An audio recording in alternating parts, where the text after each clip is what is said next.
Hello. Bernhard Langer, 3 under 68, -6, heading into Sunday with the lead. How was your round today, and walk us through it? Yeah, I felt really good. Had got off to a dream start. My first 5 shots were as good as I can hit them.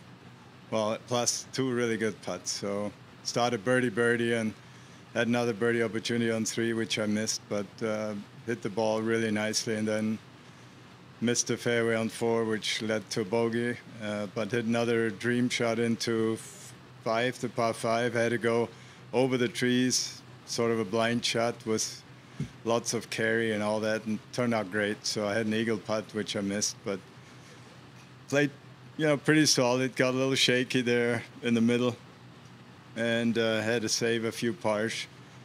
I think the green slowed up a little bit somewhere along the line. Left a couple of putts short, the long putts, and then had to make 4 to 6 footers, which is not my favorite distance. So, but I was fortunate enough to make them. We're going to open it up for questions on your left. Bernhard, you've been great your whole career at putting on blinders and earmuffs, but how tough is it going to be tomorrow, especially with the home crowd and playing, it looks like, with Jerry?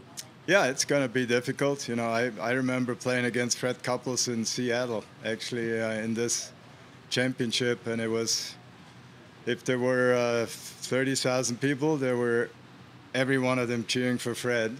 And the only one for me was my caddy, who was my son at the time. So it was like a Ryder Cup match in America. But it's going to be similar tomorrow, I take it. Hopefully the crowd will be somewhat fair and still, appreciate good golf shots.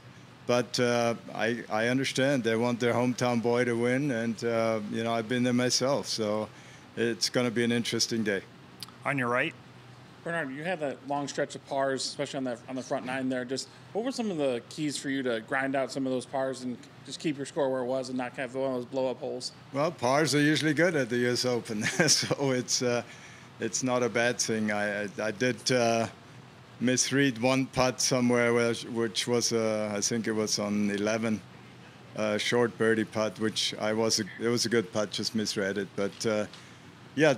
It's often a grind. You have to hit the fairway, you have to hit the green, hopefully, so you don't make it too hard on yourself. And if you don't, you got to get up and down from the bunker or from the rough or wherever you end up, which puts a lot more stress on everything. But I was fortunate to hit most of the fairways and most of the greens, which left me a few longish putts, but I'm usually a fairly good long putter.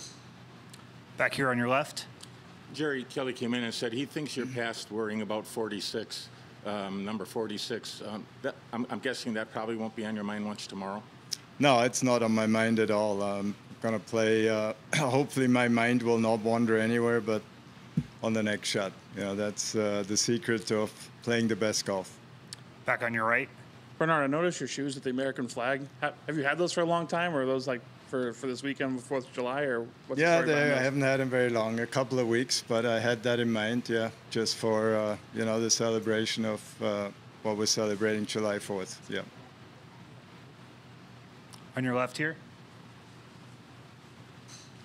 Yeah, can you talk about the pressure that exists for a player when they have a lead, a 54-hole lead, and you're playing for a major title?